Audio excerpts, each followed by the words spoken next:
So how close is Hwang to coming back into the 11? Yeah, he's fit. Team in good shape. Hwang's fit. Yeah, lads are in a good spot. Trying to think who we've got out. Hodgie's still out. Rest of the group are in a good place. Of course, a couple rejoined us late. Some first day training today for a couple, but in terms of injuries, we're in a good spot. Cool. And how do you see yourself setting up against Liverpool? I mean, obviously a very difficult game. I guess do you feel like you can reach the standards that you met against Man United?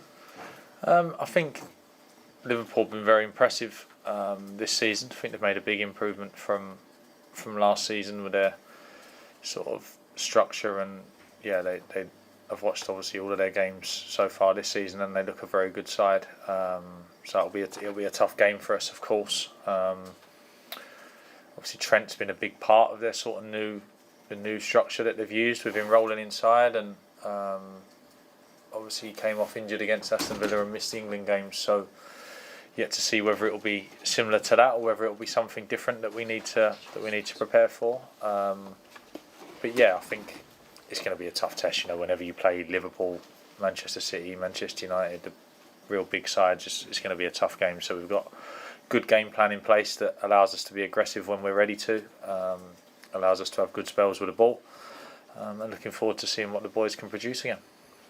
Right.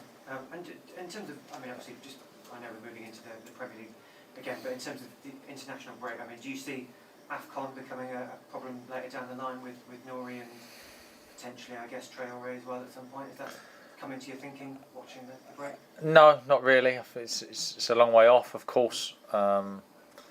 You don't want to lose players from your group, but you understand it's a privilege and honour for them to go and represent their country in a big tournament. So understand it completely, and something that obviously we'll look to deal with and cover if we have to when that time comes around. All right. Hi. With it being the international break and you came in just days before the start of the new season, did you get a chance to have a couple of days to yourself? You'd already interrupted a family holiday to be here, so were you able to sort of decompress a bit? Yeah, a little bit. Did some good work with the lads that were here. Was annoying, not annoying really, but like you want to work with all of them in a little break like that, and then you realise the volume of players that you have away, and wasn't too much we could do team wise. Managed to get some good work. Had a sort of a game that we managed to arrange as well that some of the players played a big part in to help us sort of structure wise, understanding, trying to progress as far along as we can with it. And then I managed to get a couple of days. Obviously after the Crystal Palace game, had a day off and a couple of days off at the weekend, which is unusual, but found myself still obviously working from home and making sure that all plans were in place for what was going to be a big game this weekend. Jurgen Klopp's confirmed today that Trent Alexander-Arnold won't play tomorrow. You touched on how central he's been to this kind of new Liverpool, if you like. So how much of a lift does that give you, and how much does that change your plans? Yeah, I think I would expect it to change their structure. Doesn't mean that it will. They could still try and do the same sort of thing with somebody else. So I think from my point of view, Trent not being available, or us presuming that he may be struggling, has made preparing slightly more complicated, because before you knew what they were going to be and you knew where everyone was going to be, whereas now there's sort of they need to come up with a different way, or they use somebody else. But from my point of view, preparing the team for exactly what it's going to look like has become more difficult. But of course, if Trent's one of Liverpool's best players, so for them to be missing one of their best players, of course, gives us more chance in the game. Are they title challengers again, do you think? It's very early, I think 10 points from 4 games, and some difficult fixtures in there as well.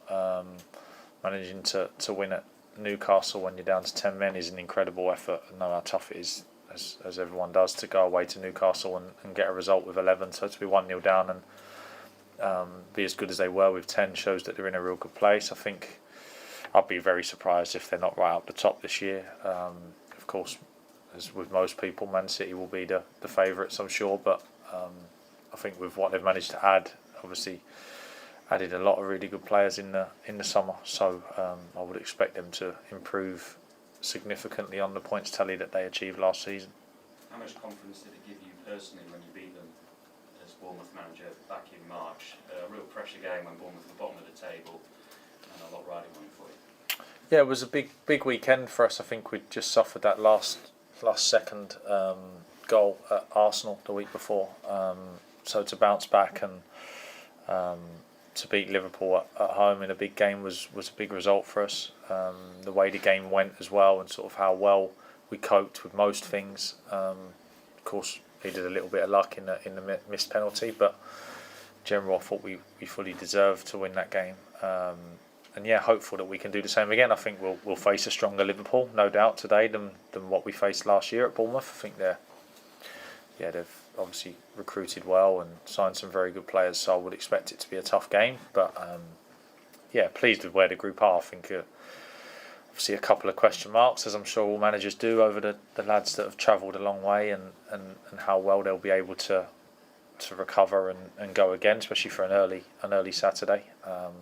But yeah, looking forward to the game. I think being able to play at home in front of our home crowd against a massive team, one of the biggest teams in England, is always exciting. The club you represented as a coach, of course, under 23s there, you'll see a few familiar faces, will you, maybe on the subs bench? Yeah, I would have thought so. I think I had it was only 6-7 months that I had there, but loved it. Expected to be there for a long time, and then obviously opportunities sort of came along and ended up not being there. But yeah, very grateful to the club for giving me my first coaching opportunity. Learned an awful lot while I was there. And yeah, I'm not sure how many familiar faces I'll see. I think it was during COVID when I was there, so there was a bit of a split between the first team and 23s bubble. But yeah, it's always nice to go up against a club that you've played some sort of part in the past.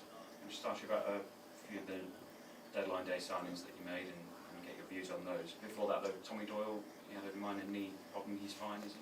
Yeah, fine. He played a part in the training ground game that we had and felt fine.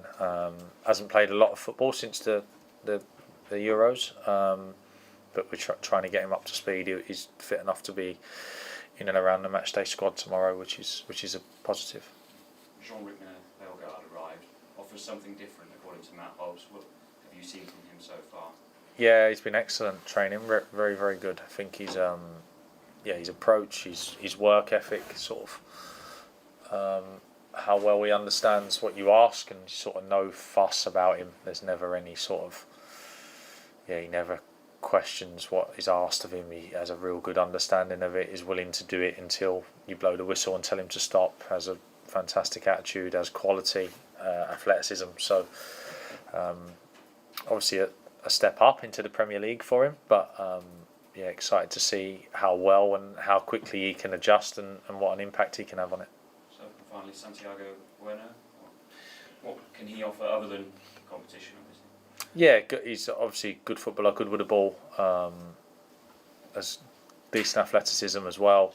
I haven't seen a lot of him. I think he did a day with us before the Crystal Palace game, and then he's got a late call up into the Uruguay squad, so only arrived back today for training. But important that we had 4 senior centre halves firstly, and secondly important that we managed to have a good one that is real competition for the two that have the shirt at the moment. Thank you very much. Okay. Gary, as you mentioned, you had a lot of players away on international break, but how important was it, more so for the new people? I'm thinking about like Enzo Gonzalez, because I can't imagine being 18 and being parked in South America at that age. How important has these couple of weeks been for someone like him? Yeah, he's integrated well. Of course, he's managed to do a lot of days training with us. Got used to his surroundings and helped him settle in the area and stuff like that. So it's been a positive 2 weeks for him. Has a lot of talent. Still very young and need to help him adapt his game to the Premier League. But sure, he can have an impact, definitely. I think he's shown already flashes in training that you would expect him to be able to have an impact on Premier League football matches. Yeah, I saw one of the headers that he scored in training you set up with a nice cross, actually. There's a lot of things, I mean, that's settling in on the training field, but like I said as well, a lot of things that fans and people don't understand and see and appreciate is that settling in off the field. How much work does the club have to do to help players settle in that way? Oh, the club's fantastic at that. I think even with myself and my staff, the moment we've arrived, the support we've received from the behind the scenes staff has been incredible, and the players get that as well. So yeah, they'll have no shortage of support from the football club, helping them settle, helping them learn the language. Yeah, anything they need really to make their life as easy as possible and transition into England and Premier League football, because it's not easy, at a young age when you come from a different country on your own, and football's different, language is different, food's different, weather's different. So yeah, I think it'll. I'm sure you'll get up to speed very quickly. One of the players coming back from international duty, Fabio Silva, got a couple, I think 3 goals in the 2 games within under-21s. I know obviously there's a difference in level between under-21s and Premier League, but that's going to do his confidence the world of good. Yeah, of course. Number 9 scoring goals definitely helps with confidence. I think he's played quite a lot of minutes for us so far already. Maybe more than he has done before for the club. So pleased that he's managed to get some minutes while he's been away as well, and keep up his sort of fitness and his sharpness, and a few goals to help him with his sort of confidence. Not that he really needed any, but number 9s are like that. When they're scoring, they get an extra boost. So pleased that he's managed to go away and have a successful couple of weeks, and pleased to have him back fit as well. Of course, when they go away, you're always a slight concern that they won't come back fit and available, and all of them have. Because the lack of goals is something that has been talked about a lot here before your time here, but in the last game you got 2 goals away from home. Obviously, unfortunately, came away with nothing. But do you feel that you're building on that end of the field? I feel like we've created a lot of chances. Obviously, I look at my job to understand exactly what's going on and how and why in our games. So, like data-wise and numbers-wise, creating a lot of opportunities, arriving in good areas. Still a lot that we need to improve to get it to where I think it should be. But there's been situations that we could have done better from. But keep creating the situations. I'm sure this weekend against a side that are going to be very strong, we can still create some opportunities to hurt them, I'm sure.